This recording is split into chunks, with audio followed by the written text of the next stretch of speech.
Halo, welcome back di sesi bedah materi kita. Hari ini gue mau ngajak lo semua buat ngelakuin yang namanya Ultimate Life Audit, alias audit kehidupan yang paling epic.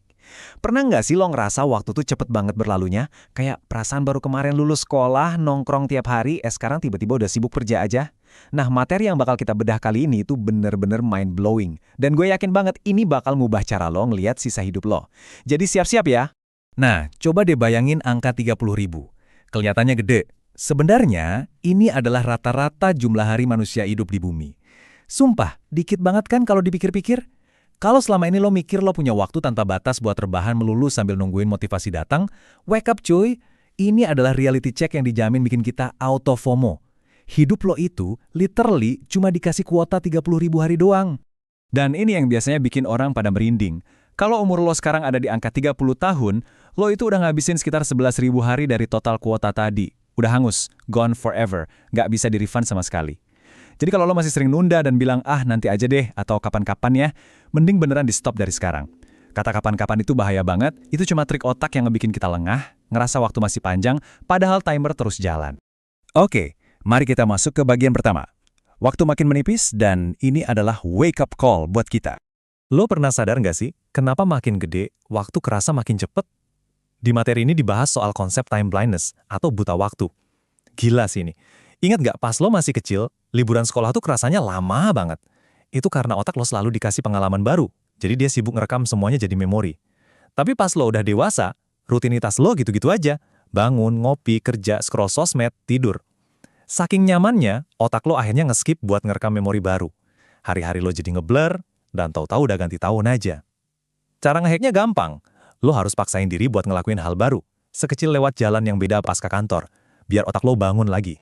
Terus buat ngelawan arus hustle culture yang kadang kelewat toxic, ada satu pertanyaan telak, namanya deathbed test. Bayangin lo udah umur 90 tahun, lagi terbaring di kasur. Apakah lo bakal nyesel karena dulu kurang sejam lembur di kantor? Ya kali, lo pasti jauh lebih peduli sama waktu yang lo abisin bareng keluarga, temen, atau pacar lo. Pertanyaan deathbed test ini benar-benar nampar kita buat ngeevaluasi ulang apa yang actually penting dalam hidup. Makanya, sumber kita ngasih satu kali cheat code kehidupan yang namanya The Two-Less Strategy. Caranya simple banget. Lo tulis semua hal yang pengen lo capai, bebas sebanyak apapun. Terus, lo lingkarin top 3 yang benar-benar paling penting buat lo. Sisanya, masukin ke daftar harus dihindari secara mutlak. Yes, lo nggak salah dengar. Paham soal apa yang nggak boleh lo lakuin, itu ternyata jauh lebih berharga daripada cuma tahu apa yang mau lo lakuin. Fokus aja di top 3 itu, dan biarin sisanya lewat. Lanjut ke bagian 2. Ini soal ngehack baterai fisik dan mental lo. Intinya, manage energi, bukan manage waktu. Coba deh, mulai sekarang jadiin hidup lo tuh kayak lagi main game RPG. Manajemen waktu itu konsep lama. Yang lebih krusial sekarang adalah gimana lo mau manage energi lo. Lo pasti sadar kan bedanya morning you yang super ambisius, bikin to-do list seabrek pas baru bangun, dibandingin sama evening you yang baterainya udah lowbat parah dan cuma pengen rebahan. Makanya, tidur itu bukan kemewahan yang bisa ditawar cuy. Tidur itu bener-bener superpower otak lo buat ngecharge energi, biar besoknya lo nggak ngambil keputusan-keputusan bodoh cuma gara-gara kecapean. Nah, ada satu trik yang agak edgy tapi jenius abis. Namanya strategic incompetence, alias pura-pura nggak bisa. Pernah dengar? Coba deh, lo sengaja kurang-kurangin jago di hal-hal receh yang sebenarnya bukan tugas utama lo. Hasilnya, orang-orang bakal stop minta tolong ke lo buat ngerjain kerjaan itu. Energi lo jadi aman dari tugas yang nyedot vibes, dan lo bisa naruh fokus lo buat ngasih impact di hal yang emang lo jago banget. Masuk ke bagian 3 kita bakal ngomongin soal karir, skill, sama kreativitas. Gimana caranya naik level tapi tetap pinter ngatur strategi. Sekarang saatnya lo lupain mindset karir korporat yang kaku itu.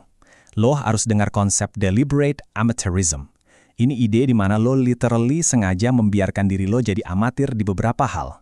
Nggak semua hal di dunia ini harus lo kuasain sampai level pro kan?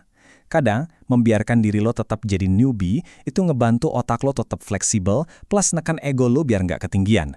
Ini cara yang di luar nalar, tapi ampuh banget buat ngindarin burnout dan nemuin passion baru lewat prokrastinasi yang produktif. Terus soal duit dan lifestyle. Biar nggak kejebak, ini prinsip pentingnya. Sewa barang, tapi beli pengalaman. Kenapa gitu? Karena jebakan inflasi gaya hidup itu nyata banget. Makin gede gaji, makin mahal barang yang dipengenin. Padahal, orang yang smart tahu kalau barang fisik itu nilainya bakal terus turun. Sedangkan pengalaman, kayak lo jalan-jalan atau belajar skill baru, Itu nilainya bakal terus berlipat ganda di dalam memori lo seumur hidup. Dan buat ngeroketin karir lo, manfaatin yang namanya the adjacent possible. Maksudnya apa? Langkah karir terbaik lo itu biasanya cuma ada selangkah pas di luar zona nyaman lo. Kalau sekarang lo masih di umur 20-an atau 30-an, mengoptimalkan diri lo buat terus belajar, itu ibarat lo lagi borong tiket lotre buat masa depan. Jangan cuma ngejar angka di slip gaji dulu, tapi kejar knowledge-nya. Sekarang kita masuk ke bagian 4. Kita bahas gimana cara investasi di hubungan sama aturan 90 detik buat ngontrol emosi. Hubungan tuh ibarat rekening bank cuy. Butuh deposit kecil tapi rutin setiap harinya. Bukan cuma transferan gede tapi setahun sekali pas ulang tahun doang. Kalau dibedah, formula pertemanan sejati itu ada 3. Waktu, kerentanan buat saling terbuka, dan pengalaman bersama. Tapi fakta mengejutkannya gini, penderitaan yang dilewatin bareng-bareng itu justru ngebangun ikatan yang jauh lebih kuat daripada cuma senang-senang bareng. Makanya nggak heran kan, teman seperjuangan pas zaman-zaman lo lagi susah, biasanya bakal jadi teman lo yang paling solid. Terus, kalau lo lagi ada konflik atau gampang baper, ingat aja angka 90 ini. Secara biologis, bahan kimia di otak yang bikin emosi kayak marah atau frustrasi, itu cuma bertahan persis selama 90 detik di aliran darah lo. Kalau lewat dari menit ke 1,5 itu lo masih marah-marah, itu artinya lo secara sadar memilih buat tetap ngerasa marah. Jadi, let it go aja, emosi itu sementara kok. Oh ya, jangan lupain kekuatan weak ties, alias temen yang jarang lo sapa. Teman dekat emang ngasih lo rasa nyaman, tapi kenalan jauh lo ini, nah, mereka ini justru jembatan emas lo menuju peluang, ide, dan perspektif yang fresh banget. Lewat mereka lah biasanya tanpa disangka-sangka, bakal ngebuka jalan ke network yang jauh lebih gede buat ngebantu proses growth lo. Akhirnya, kita sampai di bagian kelima sekaligus yang terakhir. Gimana caranya meredesain hidup lo pakai eksperimen 5 menit? Dari semua bahasan kita tadi, intinya sekarang waktunya ngambil kendali. Berhenti deh pusing overthinking dan nungguin momen yang kelewat sempurna buat berubah. Karena sejujurnya, nunggu momen sempurna itu cuma mitos yang malah bikin lo jalan di tempat. Sumber yang kita bahas ini ngedorong lo buat ngelepasin rencana yang muluk-muluk dan mending mulai action lewat eksperimen-eksperimen kecil, walau agak berantakan, buat benar-benar ngetes apa yang actually works buat hidup lo. Solusinya, pakai the 5-minute rule. Nggak usah ngoyo, ubah satu hal aja dalam hidup lo, dan coba lakuin cuma selama 5 menit. Pengen rajin olahraga? Mulai dari stretching 5 menit. Pengen baca buku? Baca aja 5 menit. Penyesuaian yang super remeh ini nyatanya ngebangun momentum gila-gilaan buat merombak total realitas hidup lo pelan-pelan. Pertanyaan terakhir buat nutup sesi kita, gimana lo bakal ngabisin sisa dari 30.000 hari lo? Dan apa yang bakal lo lakuin mulai detik ini juga? Waktu terus jalan nih, apakah lo bakal ngebiarin hari-hari lo lewat gitu aja kena jebakan time blindness? Atau lo mau langsung ambil tindakan? Coba pikirin baik-baik apa yang sebenarnya paling penting buat lo. Segitu aja buat sesi kali ini, sampai ketemu di bedah materi berikutnya, dan pastikan lo bikin hari ini berarti ya.